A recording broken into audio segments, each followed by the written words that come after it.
Hey guys, welcome to Beyond Bricks. I am your host, Kevin Stewart. I am super excited because I realized recently that I passed a milestone. I passed a milestone in my career that I didn't even realize was coming up until it was pointed out to me, which is that I have been doing this for 20 years. I have been in the real estate industry for 20 years. I've been selling real estate, creating relationships, building a business, living this incredible, blessed life for 20 years. So I'm starting today with a sense of gratitude, with this amazing sense of humble gratitude to be able to sit here today and reflect and talk with you guys about the last 20 years.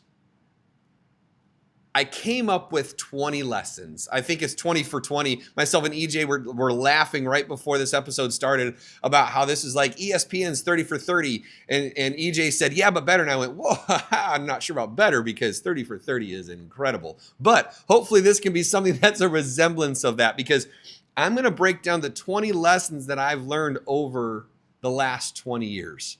I've broken things down in a couple of different sections in 5 different categories and some lessons I've learned inside those categories. And I'm so excited to share it with you guys today. I'm super excited to get into this and have a conversation about what the last 20 years has meant to me. So let's jump right into it. I'm going to start at the beginning. These are the early years. So these are the mindset lessons. I have 4 mindset lessons to start that I learned early on in my career. My career started out, I'll never forget, I was working for Daniel Bryan and Associates for a great man named Dan Cobb. I still stay in great contact with him. In fact, I saw him and Monique, a gal that I worked with over 20 years ago at the coffee shop the other day. We had a great, small, reminiscing conversation about how time just flies by and the things that have happened over the last 20 years. And I worked for Dan Cobb. I was in advertising. I was convinced I was going to own an advertising agency coming out of college.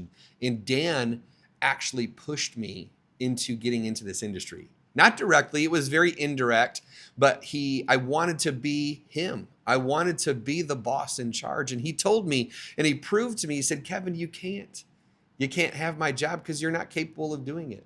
And he proved it to me. He turned his computer over, slid it across the table, and said to me, Kevin, your client just called and they need you to design a billboard. You have 15 minutes. You have to present it to the board of directors, something that I knew how to do because I was good at presentations. And I said, well, I got to call Monique. I got to call her. We got to put together these billboards and I need to grab this person, that person, and that person. And he said this line to me. He said, Kevin, in order to be the boss, in order to own and run the company, you have to be able to do everyone's job for them.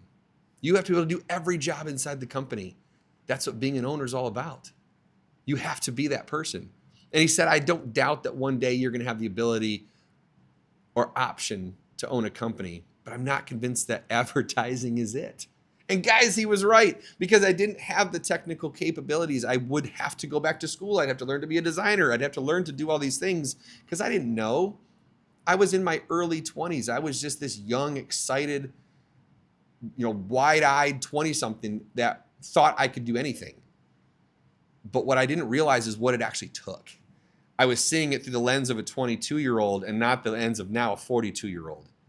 And so now I'm able to reflect back, and I'm so grateful for that conversation with Dan because it pushed me to be where I'm sitting right now.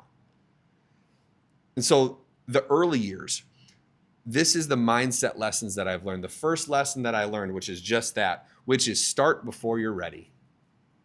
This is a life that you have to start before you're ready. Too often, I believe that we overthink things in our life. We don't just jump into the pool. We kind of tiptoe in. It's an issue that I see in our industry all the time because we live in an industry of part-timers. There are so many people in my industry that are part-time. People that sell real estate use it almost like a hobby. Guys, this is not a hobby. I take this career extremely seriously. I believe the work that we do very much matters. And I believe that you should jump all in. So if you're going to do something, and a lesson I've learned is to start before you're ready. Because guys, I was not ready. I was excited. I was impressionable, but I probably wasn't ready. I didn't even know what I was getting into. I didn't know the first thing about selling houses.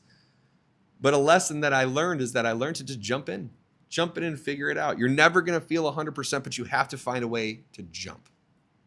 The second thing, be patient with the process. Second lesson I've learned is to be patient along the way, because success is 100% not overnight. There's nothing about the last 20 years that is an overnight success story. In fact, it's 20 years, and we'll talk about this throughout this podcast, is struggles and issues and ups and downs and highs and lows. But you have to be patient with the process. The development will happen, but it happens through time, a long amount of time. Third thing, failure is a great mentor. Failure is an amazing mentor. I think we underestimate how important failure is in our life.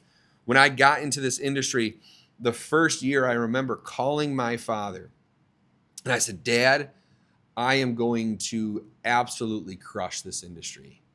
And I said, I'm going to crush this industry because what I've observed over the first 6 to 12 months of this career is that this industry is lazy.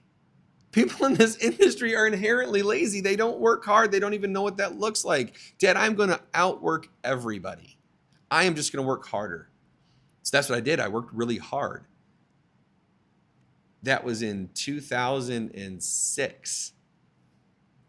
I then had a front row seat for 2007, 8, and 9. We all know what happened then. I thought I was going to take a career over, but then I got absolutely slammed with the toughest market the industry's ever seen.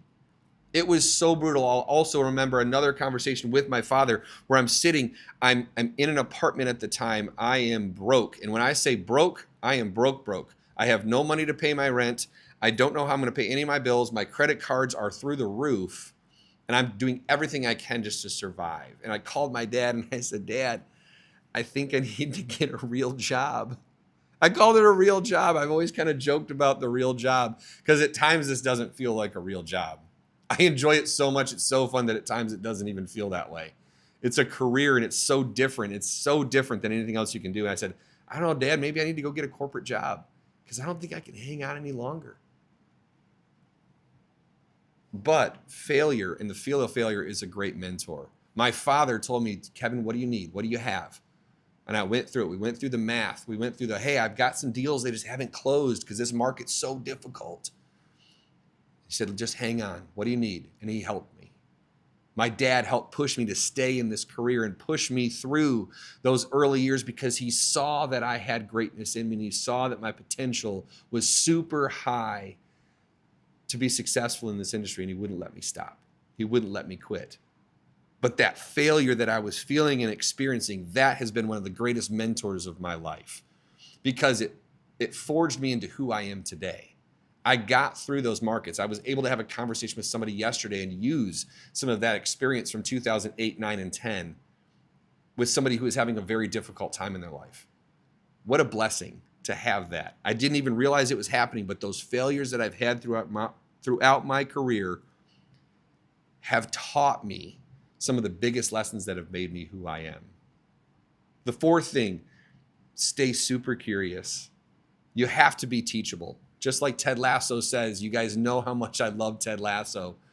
Be curious. In my early years of my career, when I'm creating and learning my mindset, the ability to be curious was very important. I asked a ton of questions. I was constantly trying to meet, get to know, and find people that I saw doing it at a high level. I would ask questions. I would go find people in the offices that I was at, in the brokerages that I was at. I'd find the biggest producers, and I would come up to them and I'd want to sit and talk and have conversations because I wanted to learn. I wanted to be curious. So you have to stay curious.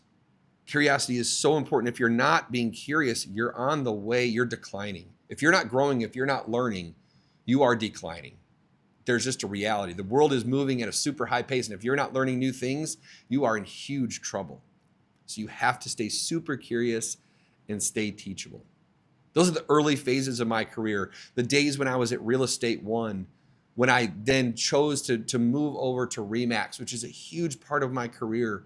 I met Dave Quasney, my first true and real mentor that I had in this industry. Dave Quasney, unbelievable what that man did for my career. He got my thinking on a platform where I had never been before. He taught me to do things and think certain ways and build in the structure that I now have that started with him. I had a great mentor that pushed me and moved me into wanting to be great at this. I still talk to him to this day. In fact, when I have brokerage questions or I don't know what to do, he's one of my go-to phone calls because I know he'll know. I know he'll know what to do. His experience is so high. Having that mentor in my early years and having that piece and having that company helped me through those years. Golly, it was important. It's important. I'm coming up. It's funny. We were talking about, and I saw the renewal of our current brokerage license here at Stewart Team Real Estate Partners. We're celebrating 10 years next year. So not only have I been doing this for 20, but next year, the company that I'm sitting at now, the company that I work with and the company that I've created has been here for 10 years next year. Guys, what a blessing. I'm sitting here and it's actually soaking in while I'm talking about it. It's just humbling to be a part of. And I love it. That's the early part of my career. The second focus, the next 4 things that I want to share, points 5 through 8 of the lessons that I've learned over these 20 years. I want to focus a little on relationships. I've learned that this is a relationship business. I never had the capital to go out and buy leads. I wasn't the guy that could go out and put my face on a billboard. I couldn't go buy all the leads from the Zillows and places like that. I just didn't have the budget for it. But I knew that I had the talent of growing and building relationships. On the wall, written behind me, our vision as a company is to build a successful real estate practice based solely on the growing relationships and confident referrals of our friends and past clients. That's been my mission of the business that I've wanted to build forever, because relationships to me are crazy important. So the 5th thing that I've learned, the 5th lesson that I've learned in my career is serve, don't sell. Nobody wants a salesperson. Nobody wants a salesperson. If you serve the person first, they will become a client for life. People remember you for the way they make you feel. They remember you because of the way that you made them feel, not because of the transaction. My industry, people are forgot all the time, because they either didn't stay in contact or all they did is focus on the transaction. They didn't care about the person, or the person didn't know that they even cared. So you have to serve, don't sell. 6, relationships will outlast transactions every time. Every single client, every single lead, every single person I've come into contact with is an opportunity for a connection. It's something that I've learned, that I've embraced, that I believe is so important to the future. And what has been the success of my career so far is that I've always viewed those relationships as opportunities to connect with another person. It was never and has never and will never be about the transactions. It's going to be about the people. It's a lesson that I wish our industry learned more. 7, you got to listen more than you speak. Something that I know is hard for me because I like to talk. I mean, shoot, I'm sitting on a podcast talking to a camera right now, so you guys know that I enjoy talking. But I believe that I'm able to have a voice because I've spent a lot of time listening. I've had to develop the skill of listening, asking questions in times that are difficult, when I'm sitting in front of somebody, asking questions over and over, to be curious, to find and dive and dig deeper into what's important to them, and then listen. Because listening is way more important than the words that you say. Negotiations, it's a huge part of our business. A lot of people approach negotiations in this industry about telling people what they need to do, telling them about all the things that they have to do. I'm a really good negotiator, but I'm a good negotiator because I listen. I find what's important. I know what's important to my client, and if I can listen and ask the right questions, I can find out what's important to yours as well. And we can find a middle ground. That's a proper negotiation. That's how everybody gets what they need. Because negotiations aren't about winning. It's not about one party winning and the other party losing. It's about a meeting of the minds and coming together and saying, yes, this works for me. I got what I need, and you got what you need. That's a good and proper negotiation. I've learned that because I've learned to listen. The 8th thing, protect your reputation at all costs. No singular transaction is ever worth the reputation. I've had plenty of times, and I can tell you I have made this mistake. Again, going back to failure is your greatest mentor. Early on in my career, I took the hothead road multiple times where I just was going to be pushy. I was going to push my will on them and tell them what they were going to do. And at times I can guarantee you there's plenty of people out there that don't, I hate to say it, probably don't like me because of someone that I used to be. Because of the person and the way that I used to treat this industry and the way I used to treat transactions. It's a lesson that I've learned that I have to protect my reputation at all costs, because some of the relationships I have in this industry with other agents, for example, is part of why I'm able to take care of clients at such an elite level, because I've got great relationships. I have a really good reputation in this industry. And people want to be around me and they like doing transactions with our company because they know we do it the right way. They know that we're going to do the right thing. You can rebuild a deal. You can fix a deal. You can put those things back together, but it's really hard to rebuild your name. Your name is super important. And it's a lesson that I've learned, and at times learned the hard way. The third section that I'm going to jump into is growth, because I learned a lot of lessons in my early years. I then developed relationships over the last 20 years, but then there was this growth phase. There was this beautiful phase of growth that was chocked full of lessons. Trying to narrow this down to 4 was tough. But the 4 lessons that I learned as I was growing and as I was building this company inside the middle seasons of my career are these 4. So number 9, the 9th lesson that I've learned: adaptation is survival. You have to adapt along the way. You have to find a way to learn new things and adapt to what the industry is giving you. For example, right now, AI is a huge aspect in our industry, and I believe underutilized by the majority of agents in our industry. We're using AI at a totally new level, but it's something that I'm learning. It's something that kind of scares me. Truthfully, I'm not super good at technology. It is not my forte. Anybody on my team will laugh if somebody says that I'm technologically savvy, because I'm not, but I'm learning to be, or I'm hiring people that are helping teach me to be. But AI is something that's changed. You have to adapt in order to survive. The markets are constantly shifting. Technology is constantly growing. There's new ideas, new options. And if you just sit and do the same thing over and over, if I did that for 20 years, I wouldn't be sitting here right now. It's impossible to sit and stay in the same space for your entire career. You have to adapt, because adapt is the way that you don't just survive, but you thrive. The 10th thing: you can't do it alone. And in fact, I will go one step further to saying I have no interest in doing it alone. This can be a lonely industry at times. It's an industry that says, hey, come join this brokerage, be an individual producing agent, you own your own business, and do it all by yourself. That's something that's never going to be me. And I guarantee you it's something I never want to do again. I love the collaboration of doing things with the people that I love doing it with. I love the opportunity to work with the people inside this company, the people that I've had the opportunities to work with over the years, over the last 20 years. That collaboration is so important, and it's what's made me who I am today. The ability to build a team, learn from great mentors over the years, find different people over the course of my career. I mean, there's too many to name that I've collaborated with, because I don't have to be alone. I get to do it with other people. I get to find ways to grow with other people. It's a beautiful thing. The 11th thing: burnout is not a badge of honor. Burnout is a very real thing, and it's not a badge of honor. The people who say, oh, I just outwork early on, that was my mantra, right? I'm going to outwork everybody.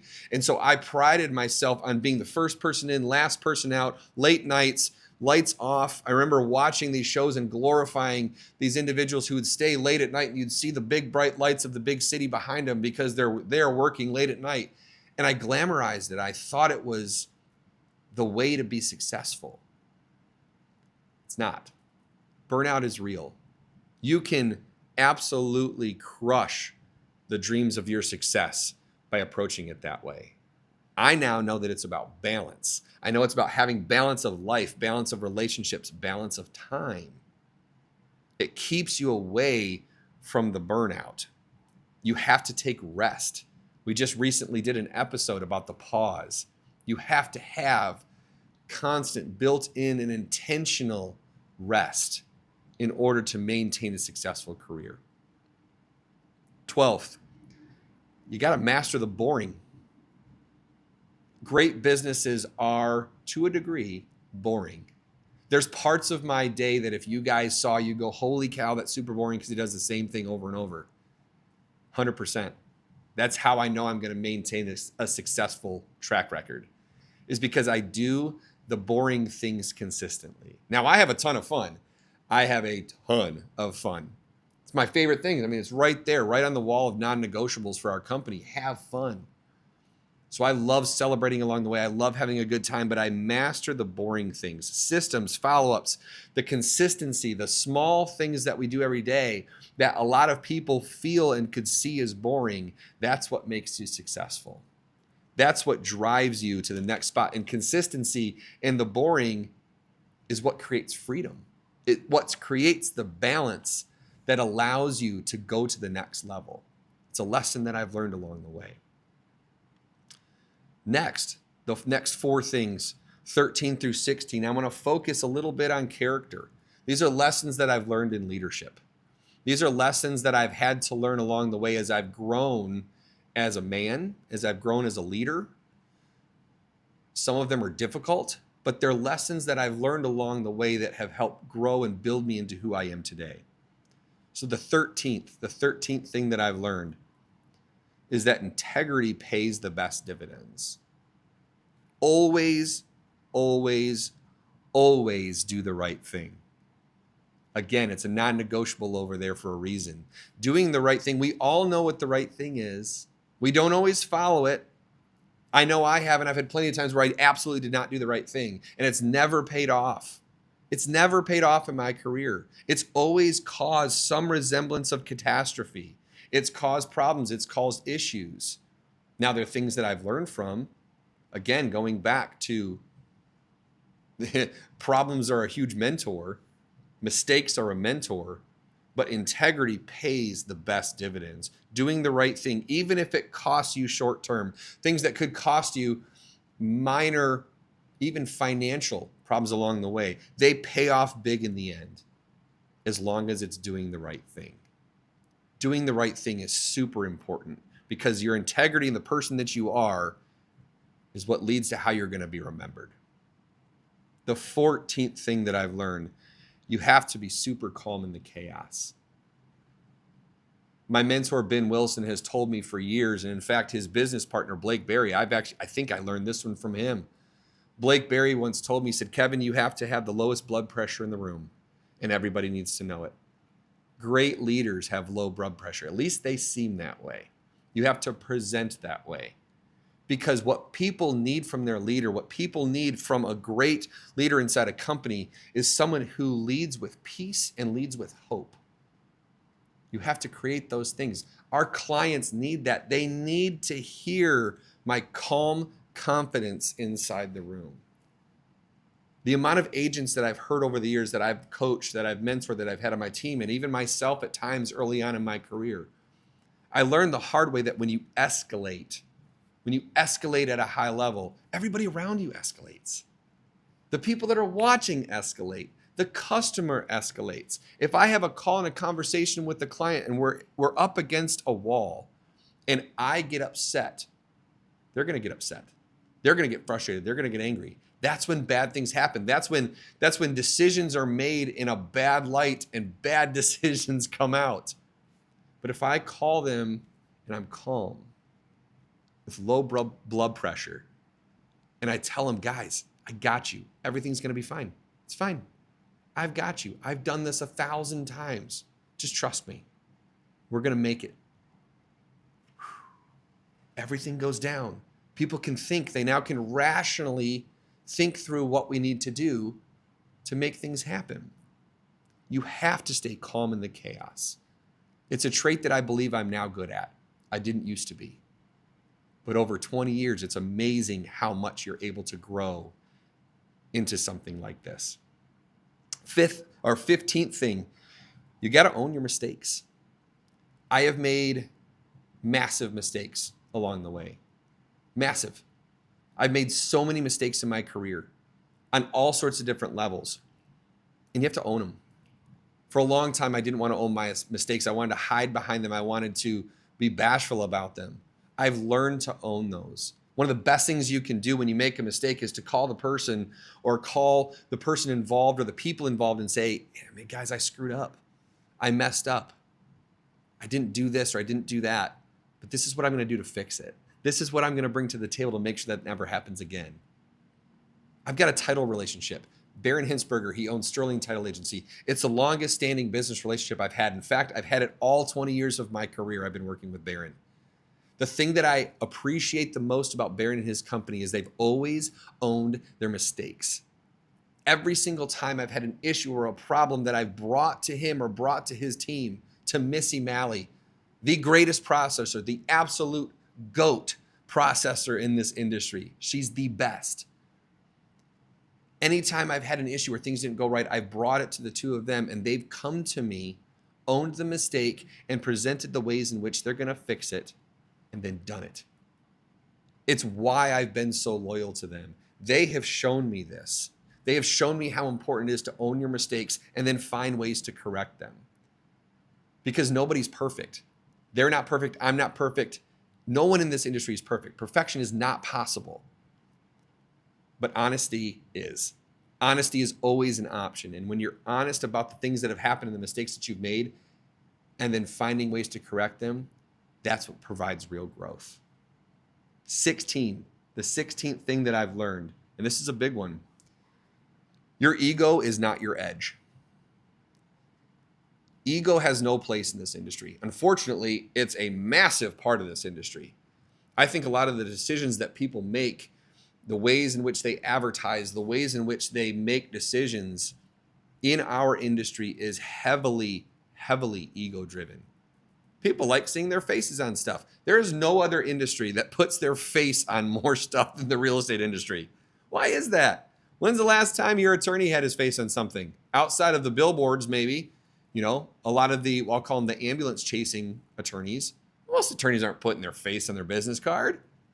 Our industry does it all the time. I'm not saying it's a bad thing, but it's a part of the ego-driven part of this industry. We like seeing our name in the lights. I've fallen into the trap. Believe me, I've fallen into the trap. But I've learned along the way that your ego is not your edge. In fact, the opposite is more important. The person that is able to stay grounded, that is able to stay in the moment, that is able to do the right thing, that is able to check their ego at the door, is usually the person that's actually the most successful. The person that doesn't need to see their face on everything, that doesn't need to receive all the credit, but just wants to do right by people, that wants to take care of people at a super high level and do right by others. That's the person that I believe is the most successful. And that's the person that I am now striving to be. I've had to learn that my ego doesn't matter. I now want to do more and spend more time lifting up the agents that work for our company. Let them take the credit. Let them have the credit. I'm totally fine with that now because I've seen how much more it matters. I've seen how much it matters when other people are able to receive the credit along the way. The last section, the last 4 points that I want to discuss, these are involving legacy. What has the last 20 years really meant to me? What has these 20 years really been about? What are the main things that sum up the whole of my career? The last 20 years, almost half my life has been dedicated to growing in this industry. So what does it really mean? So the 17th thing that I've learned, the definition of success evolves. My definition of success has completely evolved over the years. It used to be because I wanted to make a lot of money. It used to be because I wanted to be the number one agent in my office. It used to be that I wanted to be the number one agent in an area.